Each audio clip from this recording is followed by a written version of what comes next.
you're wondering what snacks you can eat throughout the day to keep your blood sugar balanced that won't break you out and cause your acne to get any worse, in this video I'm answering that question and I'm breaking down the best snacks that you can have throughout the day to make sure that your skin stays clear. The first thing you need to know about choosing snacks if you have acne and you're wanting to clear your skin is that when you are eating your snacks, it's going to make a huge difference. For example, you don't want to be grazing throughout the whole day. What you don't want to be doing is consistently snacking and not giving your digestive tract a break to actually move everything through. So what we want to start doing immediately is making sure that you're eating 3 well-balanced meals and that we're removing grazing completely from the table. So now that you're no longer grazing, you want to be thinking about those 3 balanced meals and eating every 3 to 4 hours. Now that you know that when you're eating your snacks is so important, how to actually view. Because I know a lot of people, when we think about snacks, is just something that we do when we're feeling bored. It's something that we do as a pick-me-up throughout the day. It's typically thought of as junk foods like a chocolate bar, a biscuit, or a packet of crisps. Or maybe something small and something healthy like a handful of almonds or a piece of fruit. But how I actually like to view snacks is viewing them as a small meal. So what this means is we're not just having a packet of crisps or a chocolate bar or even just a piece of fruit. These are just not substantial snacks. And I think a lot of the time we think, okay, a piece of fruit is healthy. Yes, I still want you to have the fruit. But if you were gonna have a meal, would you just have 3 or 4 pieces of fruit? No, you wouldn't. You'd be looking at your meal and you'd want that to be well balanced. And when I'm referring to well balanced, this means that you have a amount of protein, amount of carbohydrates, fibers, and also healthy fats. And you need to start thinking about your snacks in the same way. Because what the goal ultimately is to keep your blood sugar stable. On one hand, that's going to help to clear your skin, but on the other hand, it's just going to help you feel so much better. It's going to give you more energy so you're not having that mid-afternoon slump. It's going to mean you're not getting ravenous cravings and start reaching for some of your favorite junk foods. It means you'll have the energy if you do want to do a workout after work. It means that you won't be having a headache, you won't be feeling miserable as you go through your day-to-day. There's so many negative side effects that come from having blood sugar dip in the afternoon and not realizing that actually we need to be eating more. And a really good question that you might be asking at this point is, how do we actually know when is the best time for us to have a snack? And the first thing that you can obviously do is think about your symptoms and your mood changes as you go through the day. So for example, if you start to noticing energy dips around 3 p.m, then that is a sign that that's a perfect time for you to have a well-balanced snack. Typically around 3 to 4 p.m. You might also be thinking maybe if your stomach starts to rumble, or if you have actually a set time during your work day in the middle of the afternoon where you get a break from work, then this is going to be a really good time. The other thing that you can do is you can actually use a continuous glucose monitor to identify when the blood sugar dips throughout your day actually are, because this data is going to give us more information in terms of if we're actually eating enough in our set meals, if our meal timings make sense for our body, and if maybe we need to start eating a bit more. And then what we can do is we can actually start thinking about the timings of our meals and the specific structures that we're setting for ourselves throughout our day-to-day life. Now, one thing I want to make really clear as well is, as women in our reproductive years, we will have the need for more food in the second half of our monthly cycle. So for those last 2 weeks in the luteal phase, our body is burning up our calories quicker than it was in the first half. So what this means is our portion sizes will have to start to increase to accommodate for this, or we might want to have another snack throughout the day. But again, like I mentioned at the beginning, avoiding grazing is really important. Let's talk a bit more about the timing. And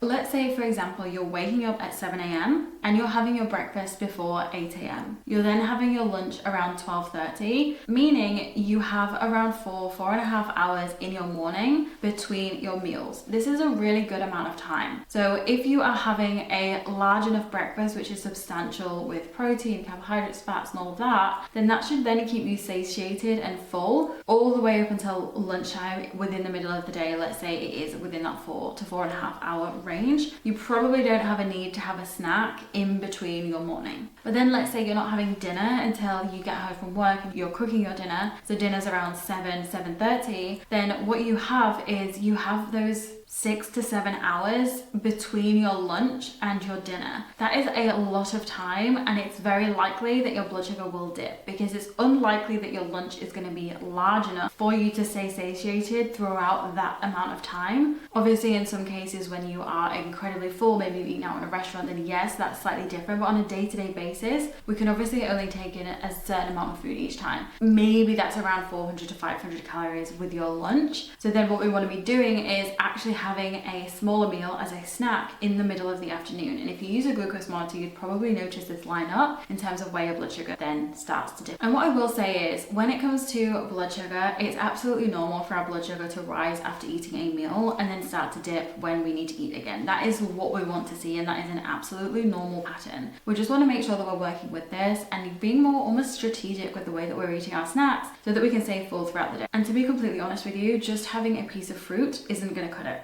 even if it's a banana. So now what I want to do is talk through the 4 main types of snacks, which are going to be afternoon snacks, pre-workout snacks, post-workout snacks, and after dinner dessert snacks. Let's dive in. And to be honest, most of them are going to overlap in some sort of way. So starting with afternoon snacks, which is what I've just been speaking about up to this point. This one is going to be very, very important. And like I said, I like to view this as a smaller meal, meaning it needs to have the protein, the fats, the fiber, and the carbohydrates as well. What I like to do is start with a savoury starter and then finish out with something sweet. So you have the savoury and then you almost have the dessert side of the snack. Just to make it more fun, because if you have a sweet preference, I'm not saying you can't have a sweet snack, I'm just saying if you're going with just sweet, then it's not going to be as balanced in a lot of cases. So having something savoury and then sweet is going to help to keep that as a smaller meal, like I mentioned before. Let's say on average you want to hit around 100 grams of protein, sometimes more, then you probably want this snack to be around 10 to 20 grams of protein so that you can hit that goal. Now if you don't have a protein goal, this is really just an average, because let's say your breakfast is 20 to 30 grams of protein, so is your lunch, so is your dinner. Then to get to that mark, we want to make sure that we are actually having something in between to really help us balance everything out. In terms of your afternoon snack, these are some typical examples. 2 lentil cakes, 1 tablespoon of hummus with some sea salt, topped with a hard-boiled egg, which you can then slice. But you can swap out the hard-boiled egg for any type of animal protein. You could do a turkey steak, you could do half a chicken breast, for example. And then you can follow this up with 1 scoop of chocolate protein powder with some almond milk as a dessert, and then have a piece of fruit as well, such as a pear. Or you could do a chopped chicken breast with some hummus or avocado, followed by a coconut yogurt bowl with around 70 grams of coconut yogurt, some protein powder, strawberries, maybe a bit of a banana, and some manuka honey in there as well. Next, we have pre-workout snacks, and this is going to be relevant to you if you're waking up first thing in the morning and you're working out, but you don't have time to eat breakfast first and then wait for the breakfast to settle. Then you would have a pre-workout snack before that workout, and you would not be working out fasted. The same for if you're working out after work. Now, if you have just had your afternoon snack an hour before you finish work and head to the gym, you probably don't need a pre-workout snack immediately before, but you can just focus on the post-workout snack afterwards if you're still waiting a little bit before your dinner time. But if you are hungry before your actual workout, then you need to make sure that you are fueling the body so you're getting the energy from the food, and so that you're not flagging throughout your actual workout. For a pre-workout snack, we're shifting more towards carbohydrates with a bit of protein. This can be as simple as 1 to 2 lentil cakes with some almond butter and then a banana on top of it. You don't necessarily need the lentil cakes, you could just do the banana with the peanut butter, just keeping it really simple. Something that I personally do, a banana or a pear, and then I would have half a portion of protein powder with some almond milk and just have that as my pre-workout snack. But in some cases you will just want to save that protein shake for after the workout instead. Which brings me on to the next thing, which is post-workout snacks. So this snack wants to focus more on the protein side of things to really support your recovery, which could be 1 full protein shake with some almond milk and a handful of blueberries. Of course, if you are using a protein powder, you want to make sure that you're sticking to the requirements given by the brand itself, because your protein powder is still a supplement, so you want to make sure that you're not overdoing it with protein powders. You can lean more towards whole foods based protein sources, and then a great after workout snack could be a small Greek yogurt bowl if you feel like you respond well to dairy, but obviously not everyone is going to. You could have a hard-boiled egg with some hummus, you could have one of the egg bites, which I spoke about in the breakfast video. And now we're going to talk about after dinner dessert snacks, because one thing that I always say is that just because we're focusing on clearing our skin, becoming more of the healthiest versions of ourselves, doesn't mean that we have to miss out on dessert. It just means that some of the ingredients we'll probably want to switch, because we're not going to be eating Ben and Jerry's after dinner every single night, because that would then contribute to our skin getting worse. But that doesn't mean we can't enjoy some dessert. So these are some options that I typically like to reach for. The first one is chocolate protein muffins, and you can have this with some nut butter, you can top it with some coconut yogurt, you can even make homemade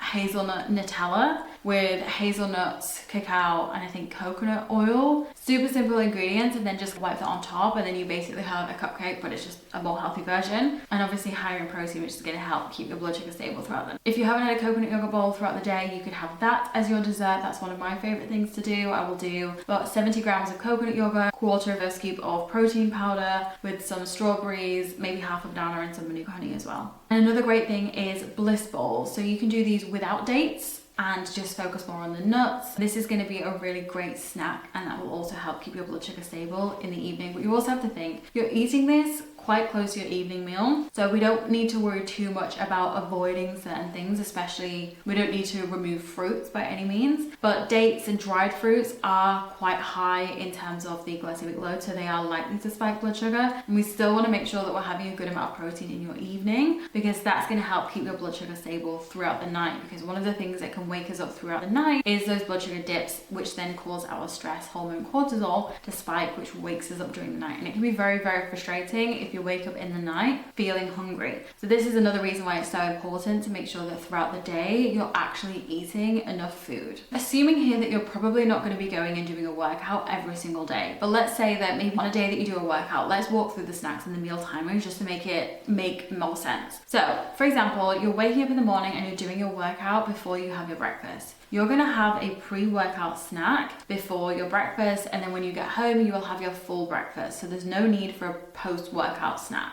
Then you have your lunch at the regular time. You can then have a mid-afternoon snack and then your dinner. And if you wanted a dessert after that, you would just have it within the next half an hour. So that is still within your evening meal. So you're still waiting around 3 to 4 hours between all of these different times of eating, except the pre-workout snack, which you need to have. If you're doing a workout in the afternoon, you probably don't need a pre-workout snack because you would be working out quite close to when you had your afternoon snack. You maybe would just want to have a protein shake or hard-boiled after you finish your workout if there is a couple of hours between your workout and having your dinner time. As you can see from this video, I'm quite a big fan of making sure that we are eating within that 3 to 4 hour window between meals. So we know that we're not going to be grazing, but that doesn't mean that we just have to be relying on those 3 larger meals throughout the day. Because I've worked with multiple clients up to this point, and I have analyzed multiple glucose monitor data from women who don't have diabetes, and I have seen that actually we need to make sure that we are eating more food throughout the day. Because if we are just having those 3 meals, but we're eating whole foods based, healthy types of meals, which I know that most of you will be doing,